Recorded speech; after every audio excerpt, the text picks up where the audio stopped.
រុកអូរាំងឪឆ្នាំ2002រាំងប្រេងធរណីស្រូវស្កងអោពេញសា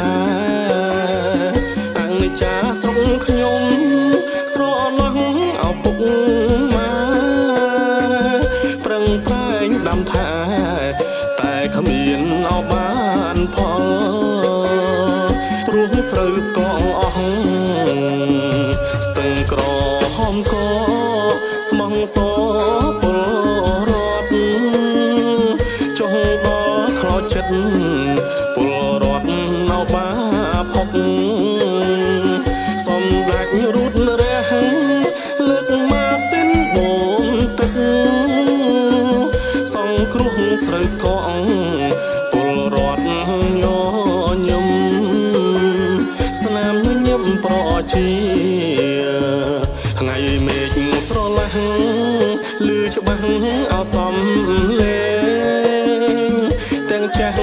ទាំងក្មេងសំឡឹងយន្តហោះចុះលើភ្លឺស្រែលឺហើយអោស្រឡោះហេតុតែចង់ចុះ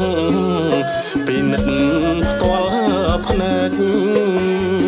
ពីនិតឃើញច្បាស់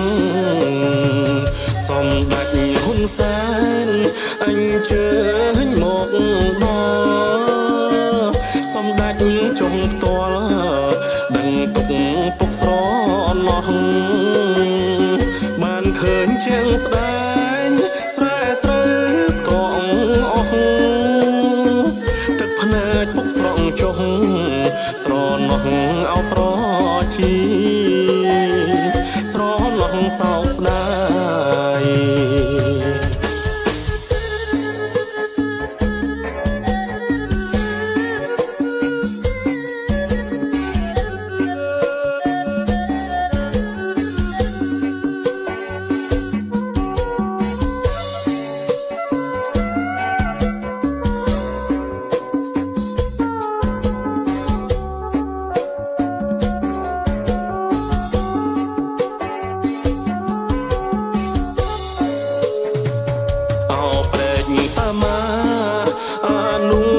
មិន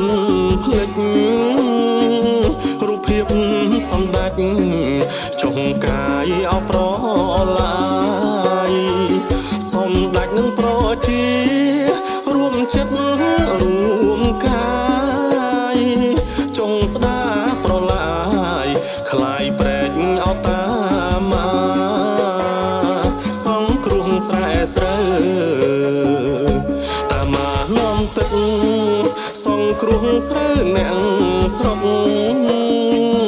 គុណសំដាច់ពុកតងពេញអោក្រអើពុកម៉ែយាយតាអ្នកអូរាំងអើ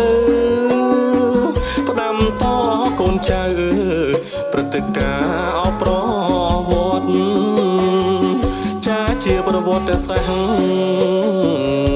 រ